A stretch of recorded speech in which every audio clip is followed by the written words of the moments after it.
मैं आरसी गुप्ता, माँ कस्तूरबा गांधी महिला कॉलेज ऑफ एजुकेशन भरतपुर से ज्ञान एवं पाठ्यक्रम यूनिट 4 में ज्ञान की अवधारणा कल का शेष टॉपिक रहा था। उसमें मीमांसा के अनुसार ज्ञान की अवधारणा इसके बारे में बता रहा हूँ। डॉक्टर एच चटर्जी तथा डॉक्टर DM दत्ता ने अपनी पुस्तक में लिखा है, वेदों के अधिकार के समर्थन के प्रयत्न में मीमांसा ने ज्ञान की प्रगति का विस्तार पूर्वक विवेचना, सत्य की प्रकृति तथा मानदंड तथा इसी प्रकार गलत की वैध ज्ञान के विभिन्न स्रोतों तथा दूसरे ज्ञान की समस्याओं का विस्तार पूर्वक विवेचन किया है।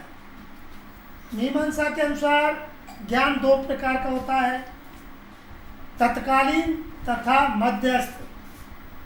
तत्कालीन ज्ञान तथा मध्यस्थ ज्ञान।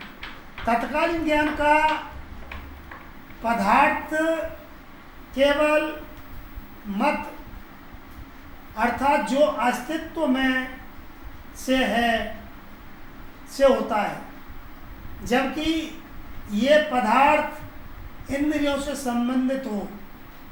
ऐसे समय में आत्मा में तत्कालीन ज्ञान का उद्भव होता है।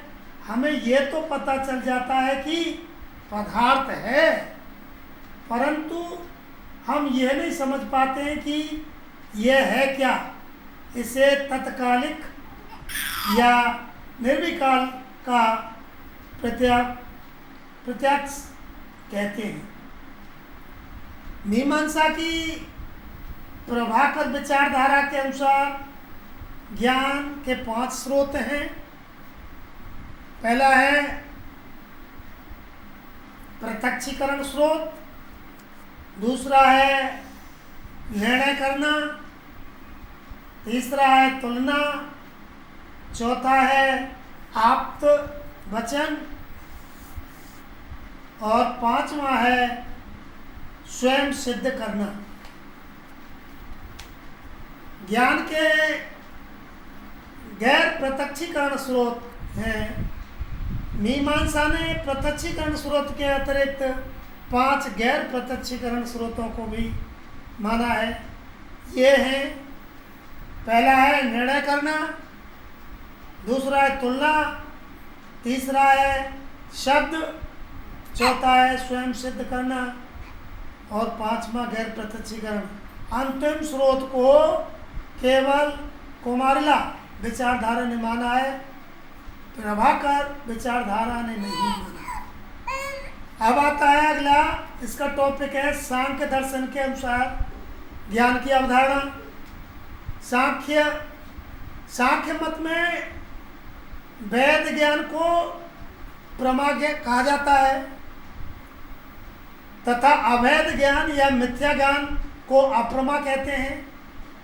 सांख्य के अनुसार पदार्थ की निश्चित एवं त्रुटि रहित अर्थ प्रमा कहलाती है, अर्थात वही ज्ञान सत्य है जिसमें बुद्धि की वृत्ति वस्तु के रूप को सही ढंग से प्रस्तुत करती है।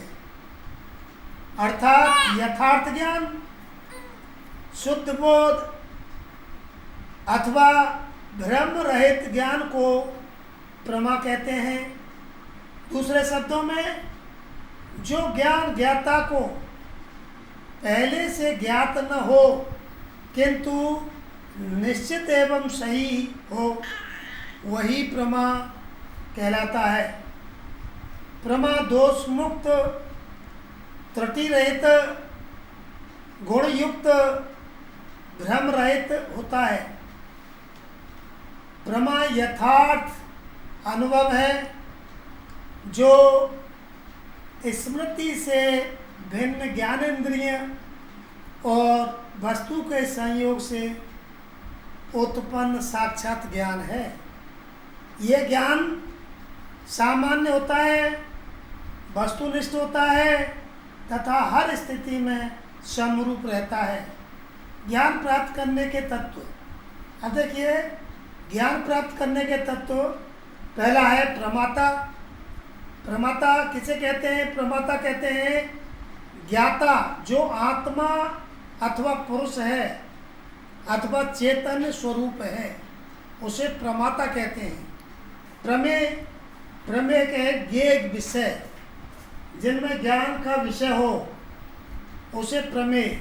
तीसरा है प्रमाण, वह विधि जिसके द्वारा महत्व का रूपांतरण होता है तथा प्रमाता प्रमेय को जानता है।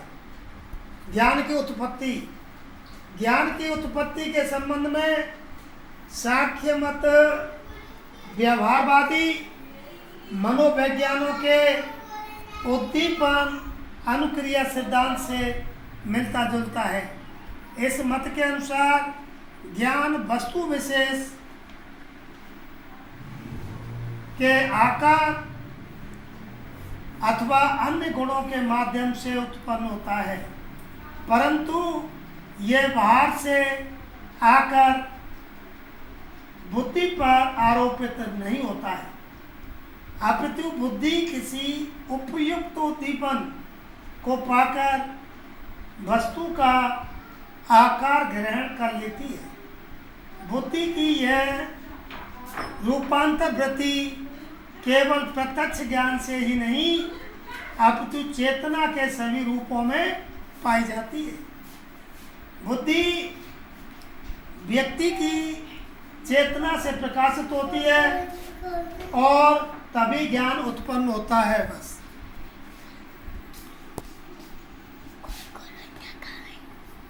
सारांश सारांश।